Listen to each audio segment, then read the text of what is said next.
Thanks for watching the number one podcast in the wrestling community.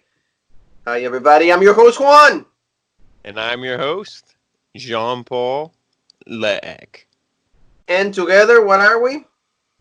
We are Rope Break. Rope Break! How's every single one of you? Friday night, like always, and today's Friday the 13th. And yes, and Jason didn't come in because he has coronavirus. He canceled those plans. No, it's very unusual Friday the 13th, so to say. A lot of things are going on in the globe, but we want to always try to entertain you as much as we can. We got to stay positive. You know, the one thing we're just going to say, wash your hands. That's all we got to say. And like any other Friday, are you ready for some bullshit? This time, I will not go that far because you know what? Despite of what happened, and we're going to cover everything, but this time at least I got to give kind of props to WWE because they kept the show going. Yeah, the show, like you said, I mean, it still was. At the end of the day, like you watch it, and if you ask the yes or no question, was this show bullshit? Yes. Yes, it was. It's like if you're looking at the quality of the show and everything that we saw in it, yes, it wasn't good, but it had some good moments in it. Mostly, Triple H being on commentary and just, around the ring and everything the whole time really made the show better. His humor, he hasn't lost a step, from 97 when he, first was with DX and all that. He hasn't lost a step with the humor. So, it's always great to see him, but the show wasn't good, but like you said, you got to give them props for putting on a show with everything that's going on. A lot of sports and stuff, or they just, close shop. They said, we're done. It's done. And this could be this. A lot of them, they're not even saying, oh, we'll start up in a few months. They're saying, no, the season's over. Like, they're not doing anything. So does that mean, like, all these seasons that were going on, does that mean there's not going to be any, football was over, but there's not going to be any Stanley Cup winner for NHL, anything like that? Does that mean this year is just a blank in the record books? Like you said, the whole world is going crazy. Yeah, it is. It's probably, the most chaotic situation that the world has had to face, probably in a long time, since World War II. But remember the situation, World War II, our situation right now that we have all these advances in technological things that we are so close at the same time. You will say we can do shows. Back then in World War II, can you imagine a podcast in World War II? So they keep killing our people. Hitler just passed away. Oh no, there's a meme. Oh, he's not really dead. So but the world, two different situations in the world. But at least we gotta give props to WWE because it doesn't matter what it is. They know they have to deliver. They know they have meaning deliver a show. I didn't say deliver quality. I'm just saying deliver a show. And see, this time they went for like what they have, and is the performance center. And most of the wrestlers probably they live in the Miami, I will say Tampa, in Florida. They will live nearby, so they were able to have some of them. And with that, they were able to put on a show.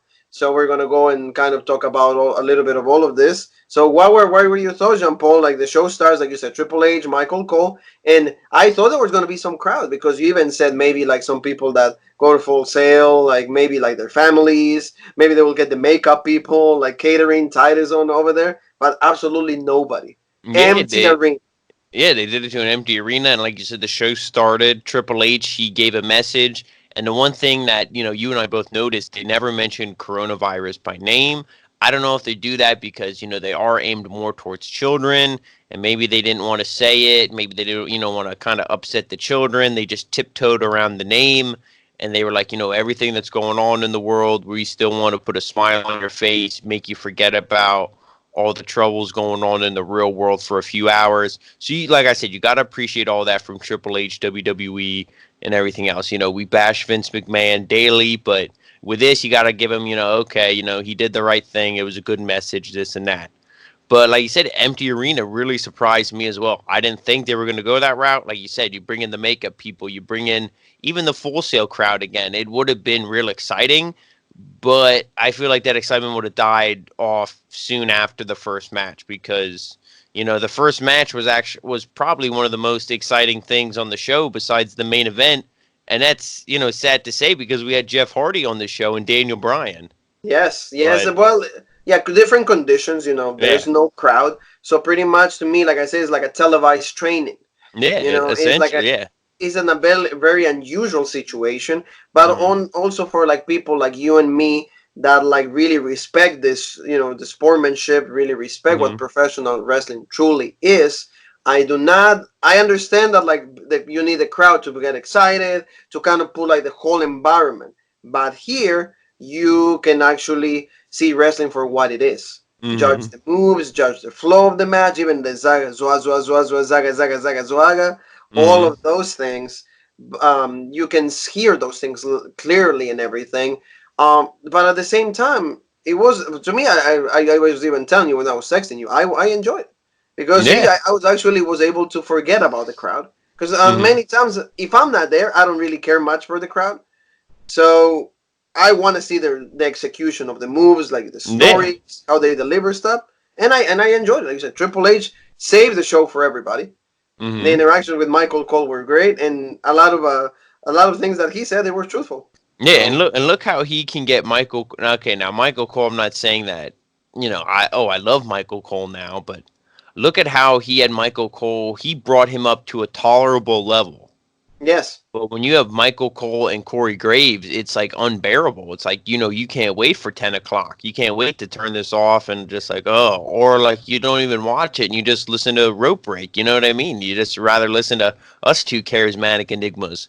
But that's the thing. It's like he is able to bring Michael Cole to this level. So, like you said, it wasn't just him. He even made Michael Cole, more bearable. I like the one line he said something like, oh, you've been doing this for 30 years and you're still like, I know, and, trash and at it even a or lot whatever. of Yeah, people think that you don't do a good job. yeah, yeah, Even yeah. a lot of people don't think you even do a good job on it. But see, again, bringing real life situations is Mhm. the best way to get the crowd, Yeah, people's because reaction. Michael Cole, he's like, oh, he's like, I guess we're shooting here tonight, and Yeah, then it was like, yeah, like the line that from was Jean Paul. legit. Yeah. So let's talk about the show. But once again, thank you for watching us. Thank you for being part of our family. We're so happy. Please stay healthy. And like Jean Paul said, Triple H, Michael Cole, they start the show in a completely empty arena, and then we get Sasha Banks and Bailey. They come out and they start cutting a promo, and then they were like, oh, we're the best tag team. Oh, like it doesn't matter if we are performing for an arena for 10,000, 20,000, 80,000. No people at all. We're still the best tag team, and I'm the women's champion. No Paige, no mention of Paige, due to traveling issues, according to Jean Paul Eck. The man of the hour, he knows. So, Oh according no, to they traveling they issues they and they said situations, it. I don't think she was able to make it. They said it on the show. Yeah, but Jean Yeah, Paul yeah, knew it. Jean Paul yeah, yeah, reported. yeah. So he knows. Triple H said it on the show. They like mentioned it a little bit, and then I don't think they brushed again because I think it was probably travel limitations due to the virus. So I don't think they wanted to like dwell on that too much. They were like, oh yeah, she couldn't make it travel reasons. I don't know. Yeah, blah blah blah. And they were all kind of like bickering back and forth. And then immediately, then it, and Juan was up doing that, and I was like, really? It's legit. I was about ready to turn the channel, but It's legit. Yeah, it was the goddess, and Nikki Cross came out. Of course, the goddess looking fabulous. Nikki Cross is a beautiful woman too. She's so pretty. I'm so jealous of Killian Dane because I would much rather have her than a championship ever. So they came out and then they said something about the Kabuki Warriors, and then they had it on Monday Night Raw, and then Nikki Cross said like it makes her feel really salty. So this was kind of strange, like the interaction, like, and especially not being a crowd, you can hear everything. So mm-hmm. like if something is not working, you could hear. So you could kind of Yeah. envision. So and then they just they went for a match. They just started a match. Kabuki not Kabuki Warriors is Bailey and Sasha Banks against Alexa Bliss and Nikki Cross. And like you said, the match was actually tolerable. I thought it was gonna be kind of bad, but like you could see like they can put out a really good match with the empty arena. Yeah, I mean, we're like, Bailey is good. Maybe there's this heel style. She works a little slower. Like her style's not as exciting. But Sasha Banks, legit wrestler. Nikki Cross is good. Like Triple H said, it was vintage NXT Nikki Cross. The bulldog from the corner, everything she does, the splashes and all that stuff. And then, Alexa Bliss, whatever. But so these three women were really good. And like I said, Alexa Bliss. I mean, I guess she was there. She The, threw the like first like 8 minutes. she threw like a punch like this, The to slap, somebody, and the punch. Yes, and in the first 8 minutes, Triple H was kind of was talking about the Performance Center, kind of letting people know that are not used to the Performance Center. If you're not used to the Performance Center, you're like a casual. You barely watch the product because everybody that at least follows WWE, they know about the Performance Center. So after that, I think he kind of like got into like kind of Vince McMahon's like all announcing like, "Oh hey, look at that move! Oh, yeah, what a maneuver! What a maneuver!" And exaggerating, and see everybody at least is like, see he was like the comedic part, like the comedic aspect of the show. So then Nikki tried to rally Alexa Bliss, but then Bayley gave her down, then backstab back, and then Bliss fought out of the corner. Banks makes a double knees, and then a cross. Got the Nikki Cross gets the tag. Then he goes for like a flurry of moves. You see like John Paul saying, "Bender's Nikki Cross." Even Triple H gets excited because like, see, they portray her like crap. When she wants to go, she wants to go. It looks good. And then he goes for the Bulldog. Then Sasha tried to come back, and then they traded a few roll-ups and then a backslide pins. But then suddenly, Princess of Tomorrow, Jean Paul's girl, Asuka shows up out of nowhere. The Empress, excuse me, the Empress of Tomorrow. The Empress of Tomorrow. Like she comes out, and I don't know how they were able to squeeze her over there, but she was right there. So then she took out Alexa Bliss on the outside, and then she got Nikki into the bank statement, and then Nikki Cross ends up tapping out. Then Bayley and Sasha Banks wins. So this pretty much sets up for like a feud between Alexa Bliss, Nikki Cross against the Kabuki Warriors for the tag titles, and then Jean Paul. I also heard that like they're gonna add another tag team, and that's gonna be Natalya and Beth Phoenix, and there's gonna be a triple threat for the. This is like coming like Wanamania here, triple threat, triple mania. We said that everything is triple threat. Everything. Yeah. Can we have a singles match? Yeah, but I mean, like you said, it was a decent match. These four women, and there was at least some WrestleMania build. I mean, it's a build for an awful match. Now, if Beth Phoenix and Natalya are included, it makes the match more legit because then there's at least 5 out of 6 women in the match can wrestle. So then it's not that bad. But like to me, a match between if it was just Nikki Cross and Alexa Bliss versus the Kabuki Warriors, because we'd have to see a twisted Bliss onto Kairi Sane for the pin, and I mean I don't want to see that at WrestleMania. I don't want to see that anywhere, especially WrestleMania. I hope it's really done. But we move forward. This partnership will be done soon. Can I have my own opinion? Yeah. Can I live? No. Yeah. No, so, John Paul or nothing. Yeah, I guess. So, Roman Reigns, he goes on an interview. Once again, they have a video clip of Goldberg, and Michael Cole is like right there waiting for him. And of course, ladies and gentlemen, the big dog, Roman Reigns. And the most annoying theme song of all time. And like he comes out and he's like, "Roman, how do you feel about this no crowd?" "Well, so like I need a crowd to cover for my laziness." And so like actually Roman ends up kind of in a decent promo, correct, Jean Paul? Yeah. I thought, compared to his normal promos and everything that we see on WWE TV, and I don't know if it's because he panders to the crowd. I feel like a lot of these promos and stuff when people talk tonight, it seemed more organic. Maybe Vince McMahon wasn't involved in this show. Maybe he was trying to deal with all the headaches of because the XFL, he said he wasn't going to cancel, and then he ended up canceling the XFL. So there's a lot of headaches, and he's losing a lot of money. But you got to think about it before we get into this. He's losing a lot of money. All the money he invested in the XFL, he's not seeing any returns on the rest of those games. All this money, for Raw, SmackDown, all this stuff in the Performance Center. You have to refund people all those tickets. Yes. That's a lot, and people aren't buying popcorn then. They're not buying snacks, hot dogs. They're not buying, T-shirts. They're not buying all that stuff. They're not getting their cardio, running up and down the stairs. None of that. So can we record? Yeah. No. Can we enjoy a pay-per-view? No. No. But so that's the thing. It's like, I feel maybe he wasn't involved in this show because he had to deal with all that. So these wrestlers could actually cut good promos. And Roman actually cut a good promo. Like he said, people are questioning, because Michael Cole said, he's like, let's get right into it. Everybody on the internet, since you challenged Goldberg, people are saying you don't deserve it. Like, they're like, you didn't do anything to deserve it. You just pretty much asked for it and you got it. And he's like, I've been main eventing these shows all over, America for the past how long? And he's like, who's not to say I don't deserve to main event this show as well? And that at that point I was like, really, dude? Like, you're main eventing what, like, awful SmackDown's the worst wrestling show on television. You're main eventing what, house shows that nobody cares about, nobody even goes to. But then like, take us through, because you have the legit notes. Mine are just all from my memory. But he was talking about stuff like he's always been there grinding it out, and I do like how he said, like, Goldberg, the part timer, which I agree, but. Like I said, if you go all into the politics of it, they would rather have Goldberg be the one to drop the title to Roman, so then people don't shit on Roman for beating the Fiend. Yeah, they'd rather see him beat Goldberg. Yeah. So Michael Cole says Goldberg said this about you, and then he said he'll bulldoze you. So then Roman said, well, Goldberg went to Georgia, so he's not smart enough to operate a bulldozer. So then he says also Goldberg is a part-timer and Roman is a full-timer. He's like, I'm a full-timer. So then he's been groomed and in from the WWE table his entire life.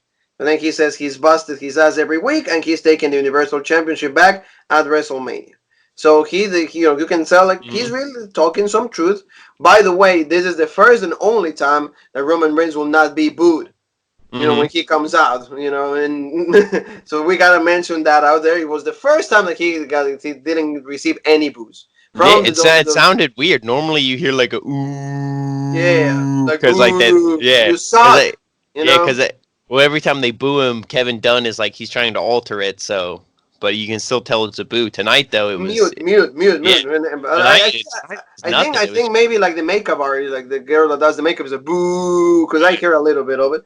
But going back to this, yeah, Roman is talking true though. Like you said, I do like the one line he said too, and they said Michael Cole said about spear versus spear, and he's like, Goldberg is literally only 2 moves. He's like, and that's when he said, like, I was trained in the PC, I have an arsenal of that. I was like, arsenal, like, bro, you have 6 moves.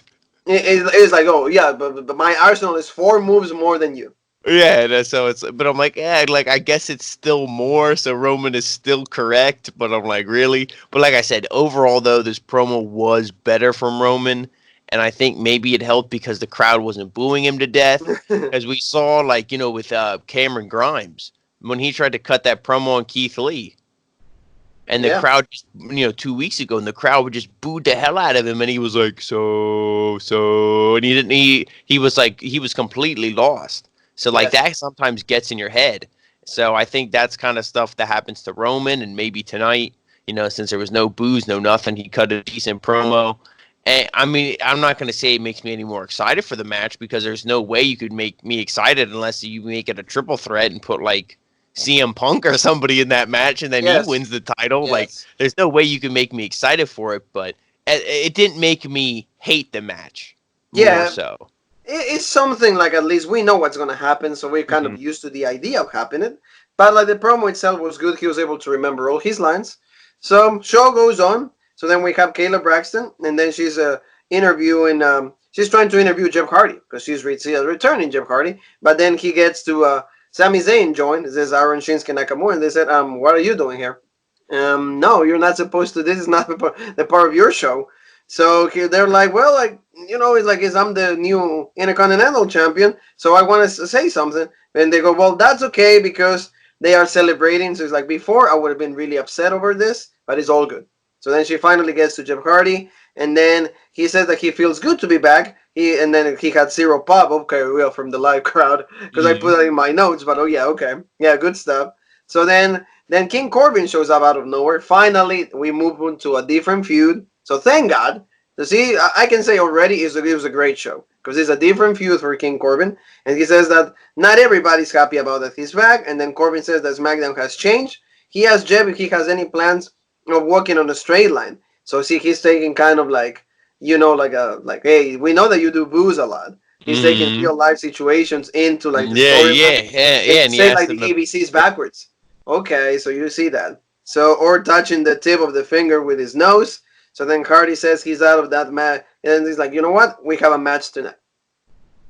And then, King Corbin gets all like upset, uncomfortable, and then all of a sudden we get another glorified wrestler, or talented guitar player Elias, and he said, I have something for you. I have a song. He's like, I don't have time for that. Boom. Completely blows him off, and that closes that segment.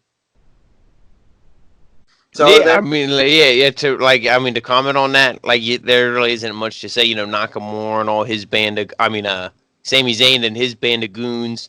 They're kind of where they are. I still think they should be presented in a more legit way. It's good to see Jeff Hardy back. Just hearing him, all that stuff. When you hear him talk, it's just good to have him back on the show. I feel like he's going to bring a lot more nostalgia, excitement, legitness to the show. But hopefully this thing with Baron Corbin isn't a feud. I hope it was just for tonight, because I don't want to see this be a feud. I don't really think that he's going to do anything for neither of them. So yeah, Jeff Hardy needs to be added to something good. If like you said, I will add Jeff Hardy into the Goldberg thing. That will make it exciting. The only problem, well, this isn't TNA. Jeff Hardy will never main event. But the only problem is that there's nothing for him to do besides Corbin. Tell me another heel. No. Tell me on SmackDown. Sheamus? You're not going to book that match. You know what I mean? Daniel Bryan's face, because I could see Daniel Bryan and Matt Hardy or Jeff Hardy, but Bryan's face. He's kind of in this thing with Gulak, and Gulak kind of turned face. So now it's like, okay, now Gulak's face. Yeah, so it's like, okay, and Gable's face, Ali's face. If Ali's even on SmackDown, I don't even know. You know what I mean? There's no heels. Ziggler and Rude, but they're in the feud with Otis and Tucky. Yeah, we didn't even get to see them. Yeah, no belly tonight. That's what was we got why the show free. We have for free. We have the tag team elimination chamber. They did that just to hype us up a little more. They gave that match for free to kill some time because of course they didn't have a lot planned out. So then Triple H is back in commentary. He took a shot at Dave Meltzer for that thing that he said of being demoted. So he's like, I'm not demoted. I'm just, I gotta help out. So there's a lot of things that I'm gonna be doing right now. He's like, he was a cameraman. He was on commentary. Yeah, he was doing the makeup. Yeah, he was doing makeup, and then you will take us through that. But before that, we get to see Daniel Bryan and Drew Gulak, and then they're backstage. So Daniel Bryan is like, hey Drew, how's it going? And then Drew is like, Gulak is like, all right, get the hell out of here. You have coronavirus. Stay away. No. He's like, hey, relax. He's like, hey, I really appreciate that you said that you knew me really well and you knew all my weaknesses. And when we had the match, you had a counter for every single thing I throw out to you. So he's like, and can you actually give me pointers and everything? And then once again, Sami Zayn, Nakamura, and Cesaro, they're there, and they get into Daniel Bryan. So he's like, why are you hanging out with this loser? And then Cesaro and Daniel Bryan start going against each other. And he's like, I'm talking to Sammy, Cesaro. Daniel Bryan says, and he's like, well, if you have a problem with him, then you have a problem with me. And then they set a match for later on. So kind of you can see where the next feud is probably going to be for Daniel Bryan. And that's going to be probably Sami Zayn at WrestleMania for the Intercontinental Championship. Good, because that way Braun Strowman doesn't even get a chance. I'm very happy just to see a legit two wrestlers having a match over the IC belt. Yeah, and honestly, the whole Braun Strowman thing, you brought that up. To me, that was one of those, we talk about those pity title reigns where they have somebody and they look at them and they're like, man, we should just give this guy the belt for 2 weeks and take it off him and never give him the belt again, just so he can say he held the championship. And that was Braun Strowman. Because they knew they had nothing in him. The only thing with him, who were the only people that we've ever seen wear Braun Strowman t-shirts? Children of the ages from 10 and under. Yes. They're the only ones who care. And they don't care if their guy has the belt or not. They just care if they see him on TV. So as long as Braun Strowman appears on TV, throws his monster hands up, and the kids can cheer, that's all that he's needed for. He doesn't need to hold the belt. But they say, yeah, you know what? You're making us a lot of money. Here's a title reign for 2 weeks and never again. Yep, never again. So then, like I said, we had the chamber before, and they gave us the whole Elimination Chamber match that we were there, and then we get a bit a small thing with Morrison and The Miz, and then they were just saying that how good they are, and then like everybody like should be jealous about them because they're the greatest tag team ever. And it's like, hey, I've been the Marine, I've been in like I only did like 4 movies, that it goes right straight to DVD, and now Netflix is gonna happen. So they're very excited. I love that. I love when the Miz hypes his bullshit movies he's been in. Like I've been in the Marine. Like I've been in, the Marine 1 through 4. I've been in this. It's like, yeah, dude, you've also been in the Walmart bargain bin. All your movies are duct taped together for $3. Like, dude. Yeah, pretty much. Pretty much. So like that's what we got. And then Triple H actually was making fun of Michael Cole and kind of like taking a dump and then running out of toilet paper. So kind of like I said, Triple H, you know what? I will be fine if he stays in commentary instead of Corey Graves, because like you said, you said it, the keyword. He made Michael Cole tolerable. Mm-hmm. He really made him like more like watchable, and that is something that and not a lot of people. The one thing, and now going back a couple seconds ago, if the Miz wanted to brag about being in something, he shouldn't have bragged about being in awful movies. He should be bragging about being in Maurice. Yeah. I mean, he is. He has 2 children with him. That's what I'm saying. With her, I will say. With her, he has 2 children. So why not? That should be his biggest accomplishment. Movies, not the movies, because they're other than that.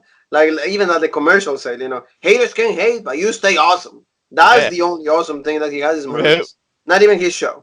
So then we go to... because the one thing he said, now that I'm about that, it's all coming back to me. He said somehow he's like one of the most fundamentally sound wrestlers, and I was like, bro, are you playing 2K19?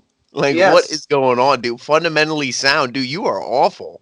And especially like the fact that like he like is like he has an awful score in every single wrestling game. Was he talking about Morrison? I think maybe. I think he was like, he thought he was John for the day. You know what I mean? Yes, yeah, but everybody's like kind of like not sane anymore. So he was probably trying to do that. So then we get like the confirmation of Rob Gronkowski. He's gonna finally join the WWE, and we get his best friend Mojo Riley celebrating. Not really anything that we are looking for. I don't really see why he will do such a thing. Yeah, to me, he's going to be the same thing as Mojo Rawley. This guy's going to come in. I could see them putting him and Mojo in a tag team. They'll get a 2-3 week, maybe 1 month tag team title reign, just for if Rob Gronkowski is the Raw or SmackDown tag team champion, that will maybe get more eyes on the product. And then when they see that went over like a lead balloon and people are watching the show even less, then they'll be like, take the title from him and he'll become a catering VIP. He will have a gold seat.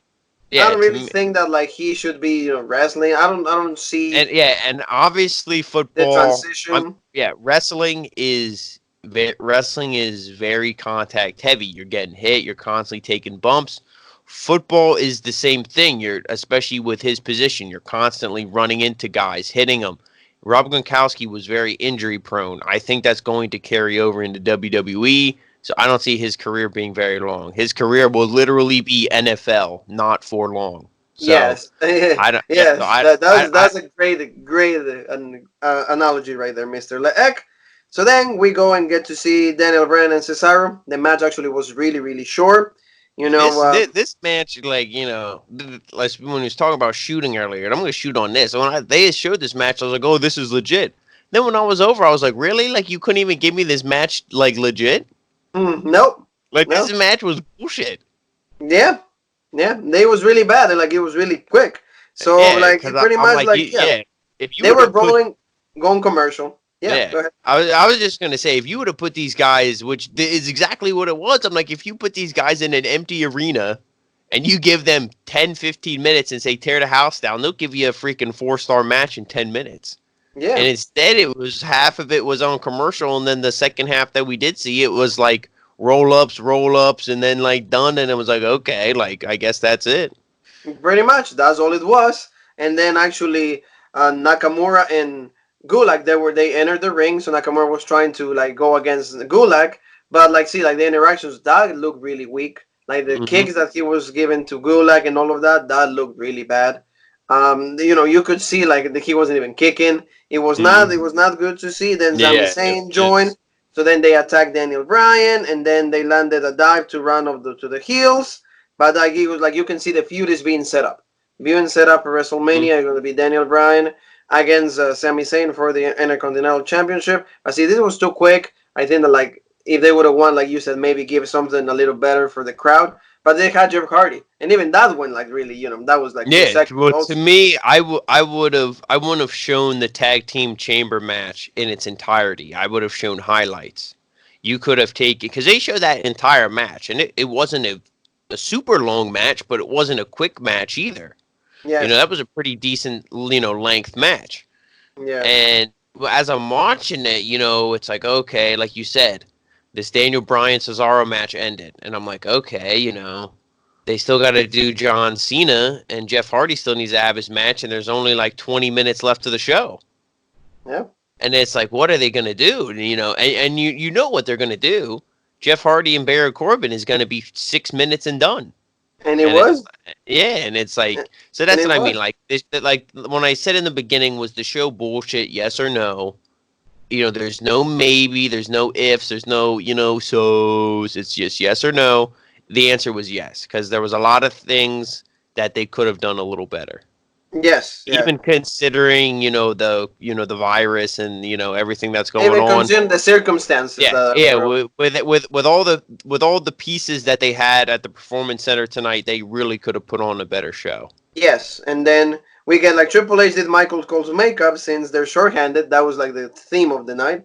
So he even coloring Cole's like gray soul patch with a Sharpie mark, and it's like, oh, now finally you look good. So that was like funny. Then we get Jeff Hardy with Baron Corbin or King Corbin. It's good to see Jeff Hardy back, but of course he has the theme song from the Hardys. I want him to have his old theme song because no, even Matt is not there anymore. So give Jeff Hardy like his old soul, his old charismatic enigma. Give him like some, or give him. I mean, I know they won't, but give him like some of his TNA themes and shit. Yeah, well, like to me, give him like the one, the 08 Jeff Hardy when he won the WWE Championship. Yeah. That's one. No more words. That's a great song. So pretty much, Elias was on commentary. They're all talking about King Corbin and all of that. So then Jeff Hardy pretty much Twist of Fury. No, it's not Twist of Fate. Twist of Fury. Yeah, well, I wonder why they and done. When Michael Cole said it, and the way he said it too, was like Twist of Fury.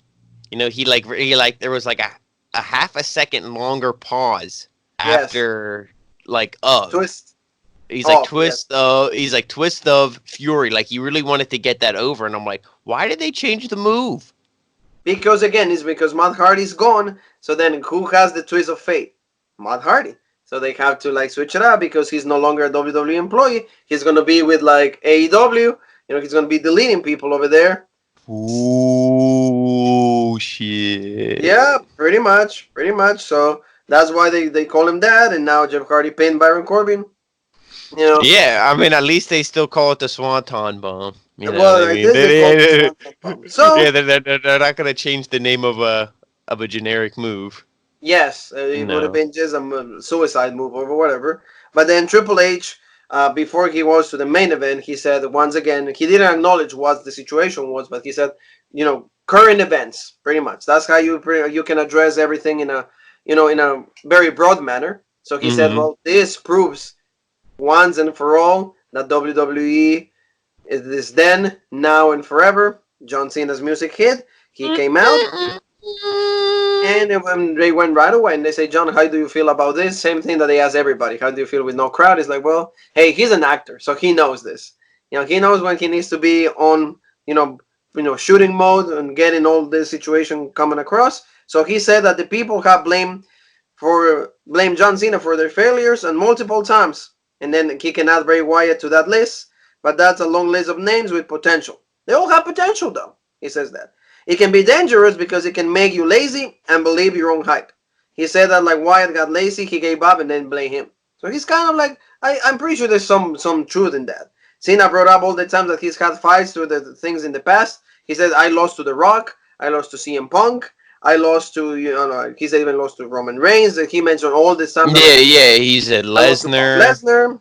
Like, and I even went to WrestleMania with my ticket. And then the Miz, and he said he gave him a chance, but then he'll give him an attitude adjustment. He says, hey, you know what? If it's like, I chose to be different. He's saying, hey, people don't give up on me Mm-hmm. because like they see me always going after. I never give up. I go through my main my mojo. Yeah, and obviously that's not Mojo Rawley, but obviously that's the thing Thank God. where exactly. That's the thing where it's like it blends the line between work and shoot because it's like, yeah, you never give up because they write you in the show every week. You know what I mean? Like this isn't real life, but I do like the line where he said he's like, when I lost all those matches, the ones we just ran through, Rock, Miz, CM Punk, Lesnar, Undertaker. He's like, when those matches were over, no one ever went, oh, John Cena's buried. John Cena's done. Because they say the same thing when Cena beat Bray Wyatt at Mania 30. Oh, Yeah. Bray Wyatt's done. Bray Wyatt's buried. He's like, they never say that about me because I don't let that be the case. I don't let that happen. Like you said, he loses. Next show, he's out there. He's trying to build his way back up the power ranking. And that's the thing. Like he said, he doesn't he doesn't get sucked up in his own hype. And like John Cena is a legit promo. If Oh yeah. if he's on the mic, you're gonna listen. It's legit. And this was another good promo, I thought, and I liked and agreed with everything he Oh said. yeah, like and for example, he even said, he said that like WWE needs to invest in their future. He said Wyatt, Bray Wyatt isn't part of the future. He name dropped a few names like the Velveteen Dream. He said Matt Riddle. He said all these future stars. He said he wants to invest in people who earn it every day. He's See, at that's one of the, Tommaso. He's at Tommaso Ciampa, and I'm like, he said. I think Ciampa's as old as you, John. I think Ciampa's pretty old. Well, but I mean, he probably says in a context that they should, if he goes to the main roster, like make him legit. Yeah. That's Yeah. the Yeah. whole Yeah. Yeah. context that he's trying to get. That's what he meant. But I'm just like talking like legit future. That'd be Oh, like saying AJ Styles is your future. Like well, yeah. Uncle I Al mean, is pretty age old. wise, it wouldn't be the future, but I will say, like, I guess for like how over he could get, I think Mm-hmm. that's the context that he was trying to. Guys like Finn Balor is the ones he should be mentioning. But Yeah. Well, maybe he probably just maybe said at the top of his head. So then he took Wyatt's WrestleMania challenge, and then he said, "I'm going to take you out. It's going to be a really physical match. It's going to be a hard take you match to out. watch." We're gonna go to Olive Garden. We're gonna get some breadsticks. Oh no Yeah. no no no! Oh, you meant at WrestleMania. Oh, okay. Yes. And then he says that like it's gonna be a uncomfortable match to watch, but all of a sudden Bray Wyatt is right there. I thought that we were gonna get another like funhouse thing. It's like no, it's like hey John, hey, I'm so happy that you're here. Hi, you look great. Hey, Yes. And then he came up to chat. He said that he's glad to see John, like I said. Then Wyatt said that John Cena has him all wrong. He said that Wyatt is not sick. Cena is just Cena. He doesn't care about the future. John Cena only cares about John Cena as long as he's getting in his spotlight. And then he says that Cena craves the spotlight like an addict. He took something from him. Now Wyatt has stopped fighting his voices and then he's listening to them. So then he kind of like said that like all this situation make this world, and then he made it into a majestic fun house. And he said the Fiend put him together, and at WrestleMania is going to be a slaughter. Sergeant Slaughter. So then Cena just doesn't know it yet. And then they go for a face to face, and it's like John, let me in. So then, of course, we get to see like the Fiend's face, and then the credits shows over. Yep. I will say like the intensity of the promo, pretty legit. The face off, it was really cool. I think this is a good opportunity for like Wyatt to get the victory on Cena, and then finally kind of get back, resurrect. Because here you can use even the analogy of the virus. Goldberg was the virus, and then you're pretty much about to die. If he is able to beat Cena, he recovers from the virus, and maybe we can one more. This is definitely something where like the Fiend, like you said, he was done. He was like top king of the mountain, and he got knocked all the way down. He's in the river, floating downstream. He's got to climb out of the river to start his way back up the mountain. So it's going to be a long journey. You can't have him beat John Cena at WrestleMania and then immediately challenge Roman Reigns. Yes. If you do, he's clearly going to lose, and then he's buried even more. What you need to do is like a thing like, boom, he takes out John Cena. And maybe you have him take out, again, I don't even know who's He already Jeff beat Hardy. Daniel You can check Bryan. out Jeff Yeah, Hardy. Jeff Hardy, Drew Gulak, these kind of guys. Maybe even, Sami Zayn. I could see one of those three guys turning face soon. I feel like after Mania, that faction's going to split. Somebody's going to turn face. He could attack them. To me, he'd have to be presented the way he was in NXT, but a babyface Nakamura versus The Fiend would be legit. Oh yeah, it will be a really good match. If you present him the way, in New Japan or like how he was presented in NXT, then yeah. But otherwise, there's not even that many baby faces that would be like a main event, because the Fiend is still main event. You're not gonna put the Fiend against Apollo Crews. No, you know what no, I mean? you're not going to waste it. No, no. So no, you can do that. No. Yeah, the only names are Daniel Bryan again, Jeff Hardy. Maybe That's pretty Ali, much a returning it. Ali. That would be Yeah. good. Like you said, maybe if Sami But turns yeah, face Nakamura. usually sometime soon after Mania, I think, is when they kind of do the roster reshuffle. So at that point, there's a whole bunch of new matchups you could do. So Yes.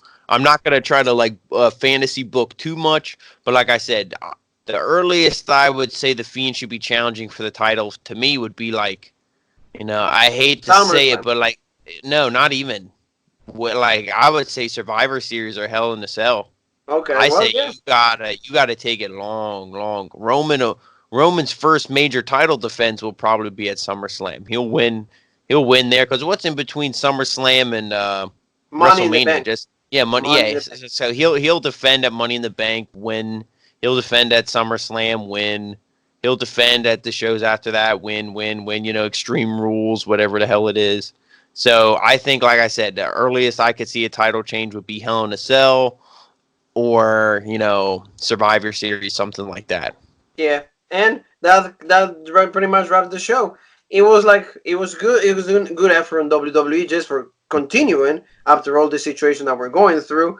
I think that it did a little bit of build up for WrestleMania. We don't know the current status of WrestleMania. We know that the authorities said that they're still planning on having it, but with all everything is kind of changing Yeah, because they did show. basis. Yeah, they did show commercials for WrestleMania. They still said April 5th, I believe, was the date. So they still are going. As planned. Yeah, they're still going as planned. They're not saying it wasn't to be determined, anything like that. And we'll see what they go. Like you said, they could say at 10 p.m. it's on. By 11 p.m. they could say, yeah, no more, it's canceled. Like you said, it's an hour by hour, day by day. It all, they all want to wait and see. Maybe they're hoping, because that's not it's a little less than a month, but almost a month away. Maybe they're hoping that vaccines will come out by then. I believe I saw things online again. I don't want to rumors. People post all this different stuff, that a lot of people are working on vaccines and they are close to it. Obviously, there's a scientists, in Canada, places like that. Some in the U.S., not just people in their garage, crazy people. But so vaccines are being made and stuff. So maybe they're hoping by then something will be out and then they can have the show. But we'll see. If they have to postpone it, I would rather have them postpone it. I don't want them to just have them cancel it, because I think that'll just screw up the whole thing. And No, no, they'll just yeah. postpone it. I don't think cancellation is the word. It's just postpone, because they're gonna have it regardless. So that's my whole view on it. I don't think. Or like we said, what the heck? Who The Rock and Mankind at the Super Bowl, they wrestled in an empty arena. Yeah, or just we'll do that. They just did this in the show, and the whole Smackdown was in an empty arena. It will be kind of different, but if they want to go that route, maybe that's the route that they will go. Mm-hmm. So, guys, this closes the show for this Friday. Like I said, we hope we did a good job. Thank you so much for watching. Don't forget to follow us on the social media world. You guys know the deal. Facebook, Instagram, Twitter. We're always posting stuff. And don't forget also, help us out subscribing. Tell us how you like the video. What do you like? What do you dislike? You love Jean Paul. You hate Juan. Vice versa. Whatever. Just post our comments. We love it. And also, when you subscribe, also go with the bell, ding, for all the notifications, because every single day there's content for all of you to enjoy. And please remember, wash your hands. And we will be back with you guys soon. Monday Night Raw is going to be from the Performance Center also, so probably no crowd. But I think that they're probably going to add a few heads there just so it doesn't seem empty, because I don't think that you want to have the same vibe. I don't think Triple H can be pulling like this kind of duties. Yeah, and especially because you're going to have the contract signing with AJ Styles and The Undertaker for their match at Mania. It's the March 16th, 3/16, so Stone Cold's going to be there. Now, to me, the fact that Stone Cold is there is good in the sense that, like, WWE, they're really banking on this being short term. So I think, like, with this Austin show, this can kind of be more of a fun show, kind of like how tonight was more of like a fun show. You know what I mean? So I think that's kind of the vibe they're going to give this Monday Night Raw coming up. They're not going to try to be super serious and be like super into WrestleMania build. I would be surprised if we saw anything with Edge and Randy Orton. You know, maybe like a video package or something, or maybe just like a recap. I'd be surprised if anything major went down, but we'll see. I feel like they're just going to do more of like a fun show, just kind of get through next week and then hope the following week maybe things are more calm down. Yep. So family, please stay healthy, and in the name of Jean Paul and myself, we both want to say,